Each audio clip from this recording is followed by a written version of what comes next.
Nous sommes très, très, très fiers de Johnny Pacheco.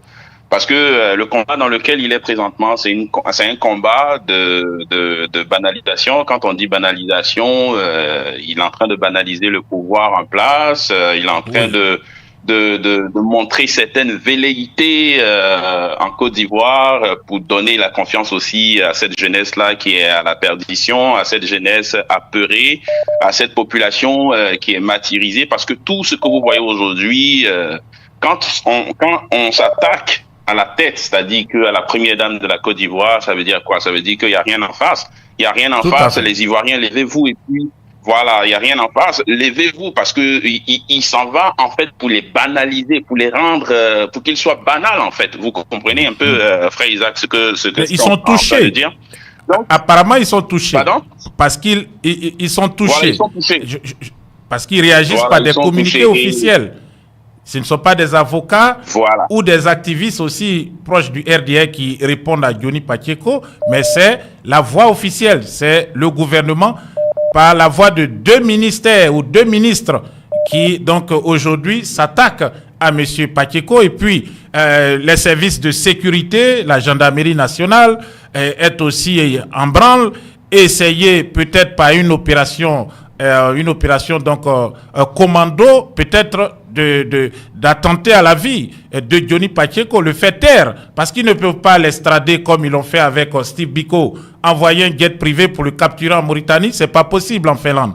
Alors, chef frère, quand vous voyez ça, vous dites, ils banalisent pour que les Ivoiriens prennent confiance en eux. Voilà, donc, poursuivez, allez-y. Donc, vous savez, pour répondre au frère qui vient d'intervenir tout à l'heure en parlant on a parlé un peu, est-ce que la vie de Johnny Pacheco serait en danger? Moi, je dis non, la vie de Johnny Pacheco, parce que en Finlande, Johnny Pacheco, il a un statut de réfugié politique. Et la cerise sur le gâteau, c'est que c'est selon la convention de Genève, Johnny Pacheco aujourd'hui, il est protégé. Nous ne sommes pas dans une république bananière, comme pour ne pas dire une république cacaoyère, où la vie, où on rentre chez n'importe qui, où on tue n'importe qui à son bon vouloir. Nous sommes quand même dans un système occidental où tout est régi, parce que celui qui veut prendre la prison à vie, qu'il aille tuer Johnny Pacheco. Celui qui veut passer toute sa vie derrière les barreaux, qu'il aille tuer Johnny Pacheco. On n'est pas en Afrique, on n'est pas dans une république bananière pour dire que je tue et puis ça reste impuni. En Occident, même quand quelqu'un commet un crime, 30 ans après, on mène les enquêtes, on met les dossiers au frais, les preuves, comment on appelle, les ADN biologiques, on met au frais, même si l'affaire est jugée classée. Quelques années après, même des décennies après, on va chercher le coupable et puis on met cette personne-là hors d'état de nuit. Donc, une personne aujourd'hui, ceux qui veulent passer... Pardon? Oui, cette dame, Madame Crasso, voilà, Rachel Crasso, qui a posté des photos où elle se trouve à Oulu, où réside M. Johnny Pacheco. Est-ce juste, je peux dire, une fanfaronnade numérique, se fait voir sur les réseaux sociaux, ou bien elle est vraiment au sérieux avec une équipe, ou bien c'est juste pour faire peur à M. Johnny, essayer de l'intimider? Est-ce qu'il est intimidable? Oh, c'est l'intimidation. C'est l'intimidation. Vous savez, le RDA est toujours dans l'intimidation. Ils pensent qu'ils ont tellement le pouvoir qu'ils peuvent même intimider au-delà des frontières. Mais ça ne se passe pas comme ça. Si cette dame-là, Madame Crasso, je ne sais pas quoi, là, si elle veut passer le restant de sa vie en prison, qu'elle reste dans cette logique. Donc, pour résumer, la vie de Johnny Pacheco n'est pas en danger. Et revenons pour venir aussi au scandale qui secoue présentement, comme quoi la première dame Dominique nous vient à des... Elle trompe son mari. Elle a des petits pompiers, des amants. Voilà, appelons un chat un chat. Vous savez? Oui. Exactement. Vous savez, en politique, il y a ce qu'on appelle la stratégie du silence en politique. Et quand on adopte cette stratégie du silence en politique, c'est une tactique souvent qui est employée pour minimiser l'impact d'une controverse. Oui. Vous comprenez? Oui. Donc aujourd'hui, il y a une controverse qui est là. Soit en faisant ce communiqué-là, soit c'est une erreur fatale de la part du RDR parce qu'ils n'ont pas utilisé cette stratégie, parce que je me dis quand même que, entre guillemets, le RDR c'est un grand parti politique qui a des conseillers politiques. et qui pouvaient faire vraiment, qui pouvaient utiliser cette base élémentaire en sciences politiques qui est la stratégie du silence, c'est-à-dire que en utilisant, il y a une controverse, on utilise cette stratégie-là pour pouvoir étouffer l'affaire, vous comprenez? Mais en faisant la déclaration qui a été faite aujourd'hui, ils sont en train d'ouvrir encore les portes, ils sont en train d'alimenter la controverse. Vous comprenez un peu? Tout à fait. Mais pourquoi ils alimentent la controverse? C'est parce qu'ils se reprochent quelque chose. Ils se reprochent quelque chose. C'est parce qu'en Côte d'Ivoire, on dit... Voilà, ils se reprochent quelque chose, parce qu'en Côte d'Ivoire, on appelle ça les Hong-Kong. Donc, depuis un certain moment, il y a eu des Hong-Kong, et que, comme ça a été révélé au grand jour, sinon, écoute, la page de Johnny Pacheco, ça fait pas partie des médias officiels en Côte d'Ivoire. Tout à fait.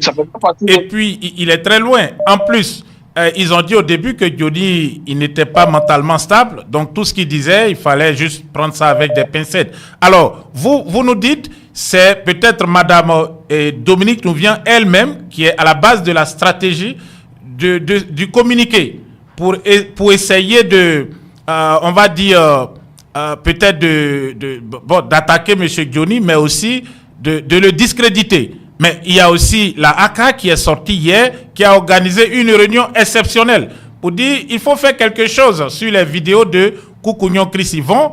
Il faut trouver donc la solution pour que ces vidéos ne deviennent pas des vidéos virales en Côte d'Ivoire. Donc pour vous, la stratégie qui a été mise en place par le RDA, elle est pilotée depuis le palais présidentiel. C'est pour cacher un scandale. Dominique Nouvian serait donc une dame aux mœurs légères qui tromperait son mari, qui est assez vieux. Donc, il faut cacher cela.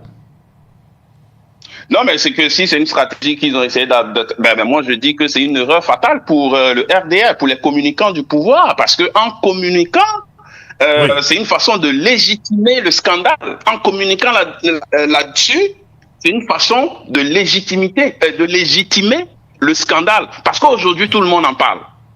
Tout le monde en parle. Parce que moi, j'ai écouté, de temps en temps, j'écoute Johnny Pacheco. J'ai vu ça sur les réseaux sociaux. Et puis, ça alimentait la controverse et tout ça. Tout le monde en parlait. Et de là, faire un communiqué là-dessus, c'est une erreur fatale de la part du RDA. Ils sont en train de légitimer le scandale, en fait. Donc, les acteurs politiques qui sont là en ce moment, c'est comme ils sont en train d'encore alimenter la controverse. On a eu cette controverse là en 1998 avec l'affaire Bill Clinton et puis Monica Lewinsky. Tout le monde s'en rappelle. On s'en rappelle. Au début, il a nié, mais vers la fin, il a reconnu et puis ça lui a coûté ce que ça devait lui coûter. Mais aujourd'hui, si on était dans une république... une république sérieuse. Oui, allez-y. Si nous étions dans une république sérieuse. Si on était dans une république sérieuse, au lieu de se contenter, parce que là, en faisant des communiqués, c'est une façon de se justifier, c'est des balivernes et tout ça, mais au lieu de se contenter d'un communiqué, viens, reconnais que t'as trompé ton mari. Tu n'es pas la première. Voilà. Tu n'es pas la première ni la dernière. On a eu aussi en Espagne, avec le roi d'Espagne, Juan Carlos, qui a été impliqué dans plusieurs scandales. Oui. Voilà. On a vu en Espagne, et puis on a vu aussi dans d'autres pays. En France. Nicolas Sarkozy, en France, ici avec Cécilia. Oui. On a vu aussi avec François Hollande. On a vu ces personnes-là qui ont fait leur meilleur culpa. Donc, si on était dans un pays sérieux, au lieu de se contenter d'un communiqué, elle allait vraiment publiquement s'excuser auprès de son mari, parce que là, ils sont en train d'alimenter la controverse. Ça veut dire que il y a anguille sous roche, c'est la vérité. Johnny Pacheco n'est pas en train de mentir, le frère Isaac. C'est de ça qu'il s'agit. Bonsoir, bienvenue. Vous êtes sur Elvic TV, votre opinion nous intéresse. Allez-y. Avec tout ce qui se passe au niveau de l'histoire avec Johnny Pacheco et tout ça. Donc, pour moi, je pense que Pacheco est dans sa... Il a l'art de parler, il est dans sa discipline, il a tout ce qu'il veut en tant que personne et il a l'oratoire avec lui. Donc, pour moi, je me demande si c'est une personne assignée à ce qu'il est en train de faire. Moi, c'est une question que je me pose. Assigné par qui? Assigné par qui? Moi, souvent, pour moi, j'essaie de savoir exactement, parce que quand vous regardez le parcours même de la personne souvent, et ce qu'il dit, et dès le départ, quand il était du côté de Gbagbo, et quand on regarde sa trajectoire en fait, politique, on a vu qu'il y a beaucoup de changements dans ces données. Donc il faut comprendre le body language de la personne en tant que tel, d'abord. Donc quand on n'a pas cette crédibilité au niveau de la voix oratoire, on a des problèmes souvent de confirmer à la population, ceux qui vous écoutent, si ce que vous dites est vrai ou faux. Donc pour moi, quand j'écoute ça, ça peut être une possibilité que ce qu'il dit est vrai, que les faits donnés sont vraiment des faits qui sont appropriés. Mais d'une part, il y a une grosse majorité qui se demande, est-ce que ce gars, il dénie pas un peu? Est-ce qu'il ne fait pas du buzz? Bon, parce qu'il a changé de camp. Mais alors, dans ce cas, non, parce qu'il a changé de camp. Pourquoi faut-il produire un communiqué? Oui, le body language pour vous n'est pas assez dur, il peut mentir, selon vous, le body language. Oui, je pense qu'il est beaucoup plus dans...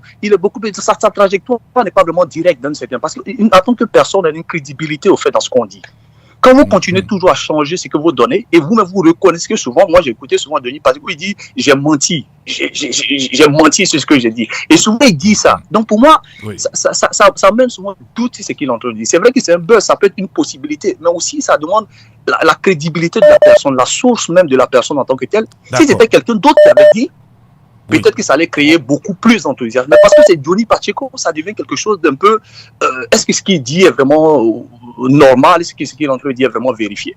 Moi, je pense que c'est ça d'abord le problème en tant que tel. Oui, dans ce cas, pensez-vous que c'était nécessaire de produire un communiqué, même 2 communiqués, la AK, le ministère de la Femme, de la Famille, pour demander au procureur de s'auto-saisir, de traquer Johnny Paceko qui ne vit même pas en Côte d'Ivoire?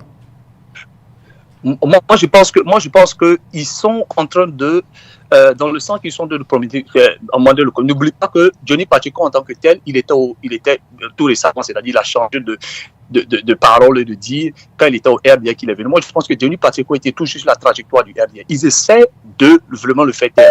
Il connaît des choses sur le RDA, ça c'est clair. Parce qu'il a été reçu à Abidjan. Pas totalement. Allô? Oui, allô. Vous dites il a été avec eux, il sait des choses.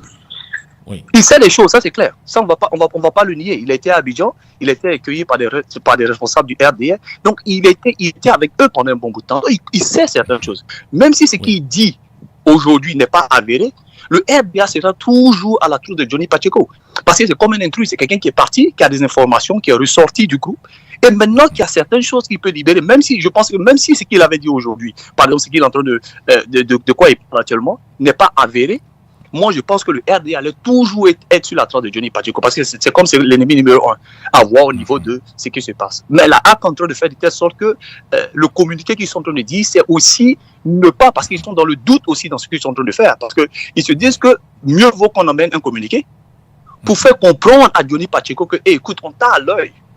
Oui. Même si ce que tu dis est avéré ou n'est pas avéré, on t'a à l'œil dans ce que tu as entendu passer. C'est une manière de le faire taire, parce que c'est quelqu'un qui va toujours continuer, même si c'est aujourd'hui ou pas aujourd'hui, il connaît certaines choses, il continuera toujours à ennuyer le parti au pouvoir. Est-ce qu'il est en danger? Est-ce que sa vie est en danger? Est-ce qu'il peut chercher à... Moi, je pense que oui, et dans l'autre côté, non. Oui, dans le sens que la Finlande, écoute, on vit toujours en Europe ici. Moi, je suis en Angleterre, ça fait beaucoup de temps. Donc, amener des gens en Finlande, les gens disent que souvent, c'est la Finlande, c'est pas un pays comme les autres. Écoute, on peut utiliser des bodyguards, on peut utiliser n'importe qui rentre chez toi et puis te faire les affaires finies. Vous avez vécu aussi en Europe, vous savez comment ça se passe. On peut payer des gens et faire le boulot. Oui. Ça, c'est possible.